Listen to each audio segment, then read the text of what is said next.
La vida es como un sueño al comenzar.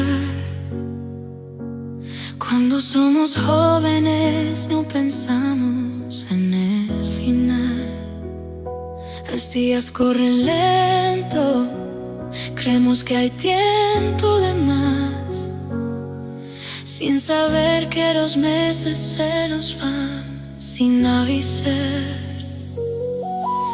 Jugamos con el viento, reímos sin razón, pensando que mañana siempre espera el corazón.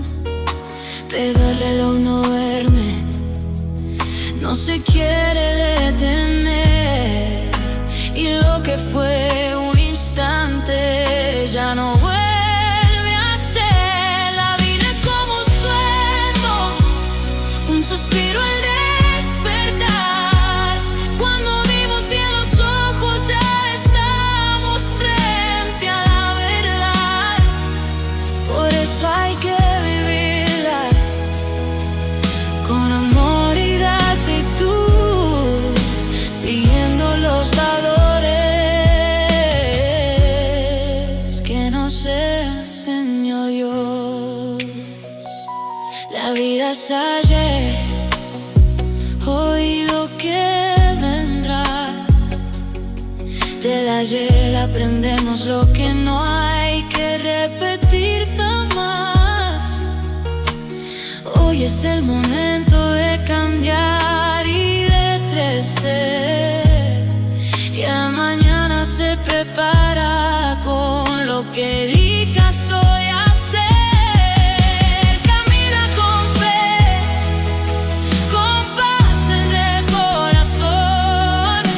Corrige tus pasos si lo pide la razón. La vida es como un sueño, no la dejes escapar. Ríe, ama y perdona, aprende a perdonar. Disfruta cada día con respeto y con amor, siguiendo las normas que nos dijo el Señor. Cuando llegue el día de despertar, que el silencio nos llame a la eternidad, que nuestra alma pueda decir sin temor: viví en paz, viví en amor. La vida es como un sueño, cuídala con devoción. Regala luz al mundo desde tu corazón. Vive con alegría, con fe y rectitud, porque el mayor regalo es vivir en plenitud. La vida es como un sueño y hoy la quiero